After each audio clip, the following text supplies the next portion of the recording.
Assalamualaikum warahmatullahi wabarakatuh. Baiklah teman-teman, di sini kami dari kelompok 1. Kami akan membahas tentang macam-macam bentuk penyajian data dalam mata kuliah Statistik Pendidikan.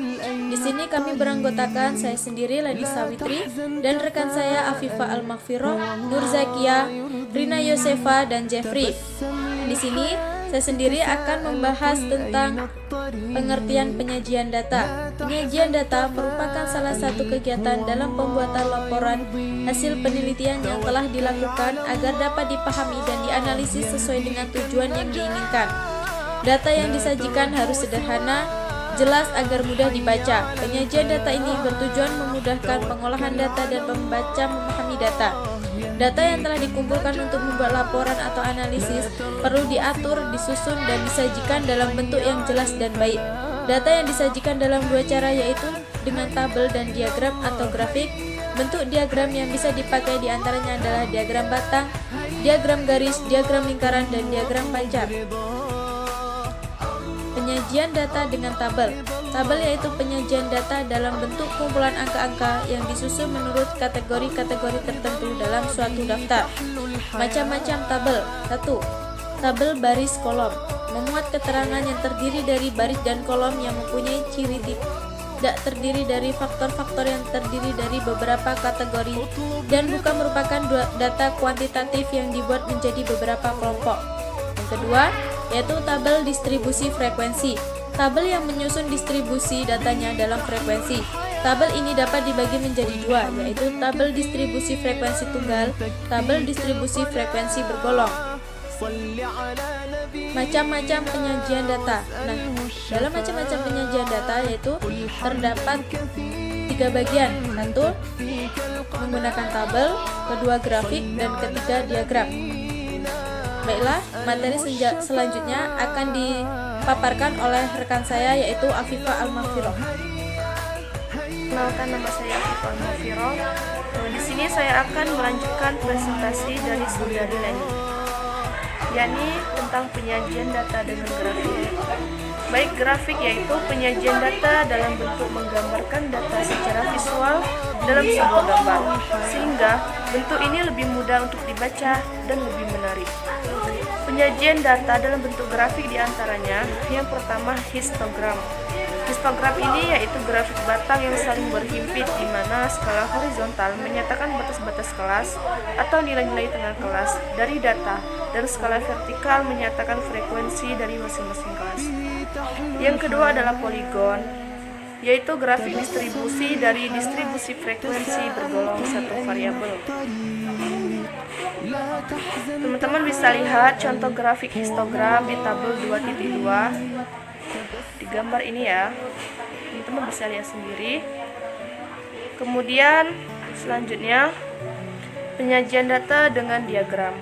Penyajian dalam bentuk diagram diantaranya yang pertama adalah diagram batang, kemudian yang kedua adalah diagram garis, yang ketiga diagram lingkaran, yang keempat diagram pencar, yang kelima diagram lambang, dan yang keenam diagram peta atau kartogram.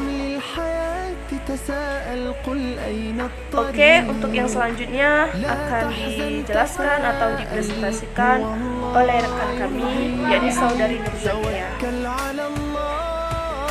Baiklah, nama saya Nur Zakia, NIM 19601024.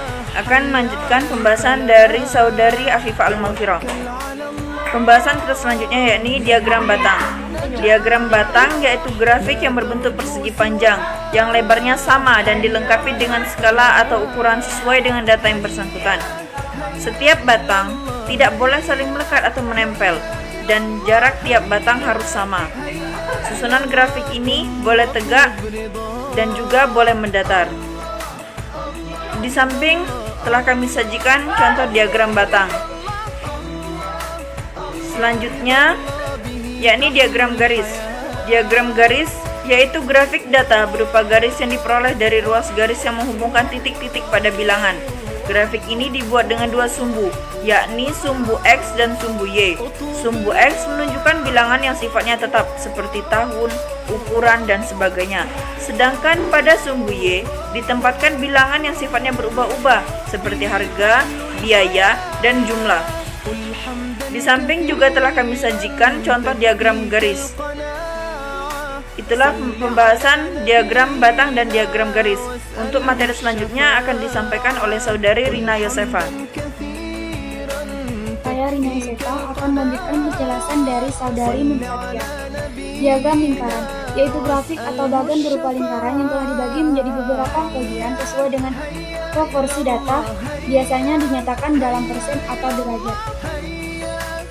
Maksudnya, sebuah diagram lingkaran adalah sebuah grafik statistik berbentuk lingkaran yang dibagi menjadi irisan-irisan untuk menggambarkan proporsi numerik. Dalam sebuah diagram lingkaran, panjang busu serta irisan, sudut pusat dan luasnya proporsional dengan kuantitas yang diwakilinya. Pada diagram lingkaran menjadi 3 bentuk diagram yang biasa digunakan, yaitu yang pertama diagram lingkaran biasa, biasanya digunakan dalam bentuk angka. Yang kedua diagram lingkaran derajat, biasanya dalam bentuk derajat. Yang ketiga diagram lingkaran persen, biasanya dalam bentuk persen. Selanjutnya diagram pencar. Diagram scatter atau diagram pencar atau juga disebut diagram sebar adalah gambaran yang menunjukkan kemungkinan hubungan korelasi antara pasangan dua macam variabel dan menunjukkan keeratan hubungan antara dua variabel tersebut yang sering diwujudkan sebagai koefisien korelasi. Untuk kumpulan data yang terdiri atas dua variabel dengan nilai kuantitatif, diagramnya dapat dibuat dalam sistem sumbu koordinat dan gambarnya akan merupakan kumpulan titik-titik yang terpencar. Karena diagram yang demikian dinamakan diagram pencar. Baiklah, untuk penjelasan diagram lambang akan dilanjutkan oleh saudara Jepri. Baiklah, saya akan melanjutkan penjelasan dari saudari Rina Yosefa, yaitu diagram lambang. Diagram lambang adalah bentuk kajian data statistika dalam suatu bentuk gambar. Ya. Diagram lambang sangat cocok untuk menyajikan data kasar sesuai hasil sebagai alat visual bagi orang-orang awam. Setiap satuan dijadikan lambang sesuai dengan macam datanya. Ya, contohnya bisa kita lihat dari tabel itu tersebut. Ya, diagram lambang itu data untuk jumlah kepala keluarga ya di tahun 2012, yaitu RT 1 38 orang, RT 2 34 orang, RT 3 32 orang, dan terakhir yaitu RT 4 20 orang. Jadi itu contoh dari diagram lambang tersebut. Dan kita lanjut yang terakhir, yaitu diagram peta atau disebut kartogram. Kartogram adalah yaitu grafik data berupa peta yang menunjukkan kondisi data. Ya, kondisi data itu tersebut dan diawali oleh lambang tertentu dalam sebuah peta itu tersebut. Ya, biasanya untuk menggambarkan kepadatan penduduk, curah hujan, hasil pertanian, hasil perjualan, hasil pertambangan, dan lain sebagainya. Tuh, contohnya bisa kita lihat, yaitu peta, ya, bentuk dari gambar peta itu tersebut, ya, itu contohnya itu pada wilayah kerja Puskesmas Sukamanis, ya, Sukamanis. Jadi itu ada bentuk dari peta itu tersebut dan di bawah ada keterangan dari gambar bentuk itu tersebut. Contohnya yaitu Puskesmas, kantor desa, batas desa, jalan desa, sawah, daerah, dan daerah pemukiman itu tersebut. Jadi itu contoh diagram peta itu tersebut atau kartogram itu tersebut. Mungkin itu yang bisa saya sampaikan. Saya kira wassalamualaikum warahmatullahi wabarakatuh.